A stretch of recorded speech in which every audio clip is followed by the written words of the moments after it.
Assalamualaikum warahmatullahi wabarakatuh. Ini akan dibahas tentang benang dan jarum bedah yang ada di ruang operasi. Langsung saja. Ini nanti akan dibahas tentang catgut plain, catgut curve, catgut komik, dan juga jarum bedah.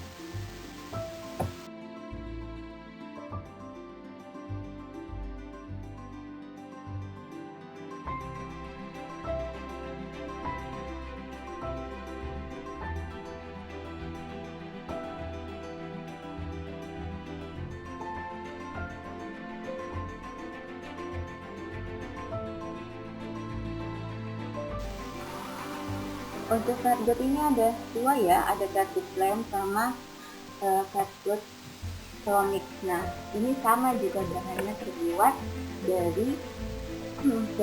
dari usus hewan sama. Hanya yang membedakan dengan catgut komik itu ada penambahan asam kromik.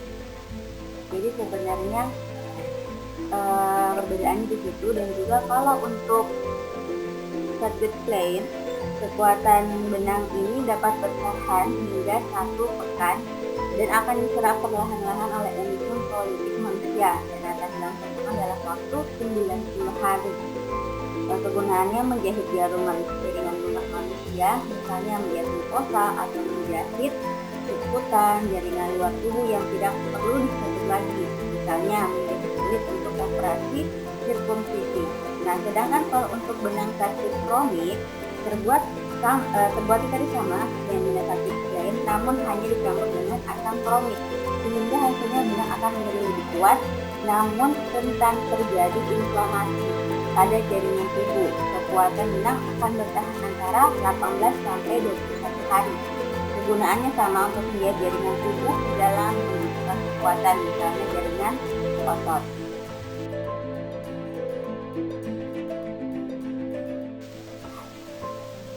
Oke, benang alami selanjutnya itu silk suture atau benang bedah sutra. Ini terbuat dari protein larva penghasil sutra.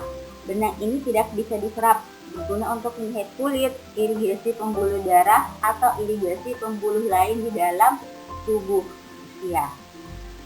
Jadi ada 3 ya yang terbuat dari bahan alami. Yang tadi itu benang silk, benang catgut, ada dua ya, catgut plain sama catgut komik. Untuk benang bedah itu terbuat dari 2 bahan, yang satu alami dan sintetik. Nah, yang alami yang itu tadi ada catgut plain, ada catgut komik, ada benang silk. Nah, kalau untuk benang sintetik terbuat dari polyglycolic acid, polypropylen, polyamid, polyester, polyglactin, polydioxanon, polyglicanol, polymyliren, polybutylen, butylester, dan stainless steel. Nah, untuk benang sintetik penggunaannya semakin sering daripada benang alami karena risiko terjadinya inflamasi lebih kecil daripada benang alami.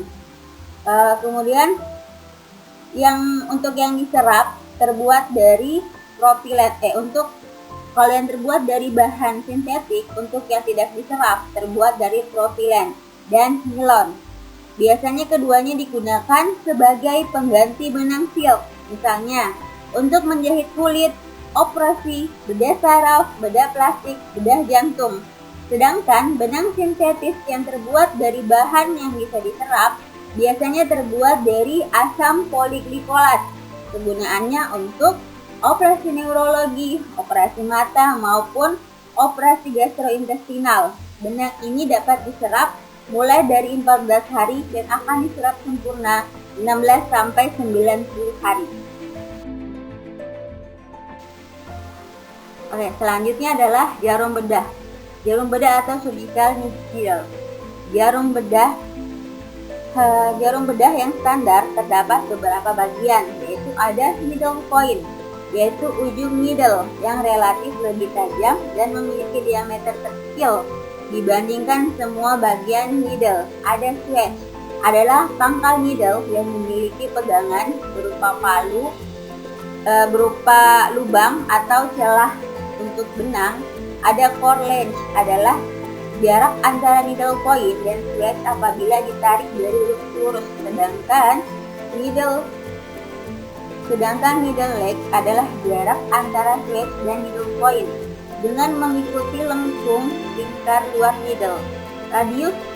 Kemudian radius adalah jarak antara pusat kelengkungan needle dengan needle itu sendiri. Needle diameter adalah ketebalan needle pada tiap bagian. Ketajaman dan kelengkungan needle berkaitan erat dengan fungsinya.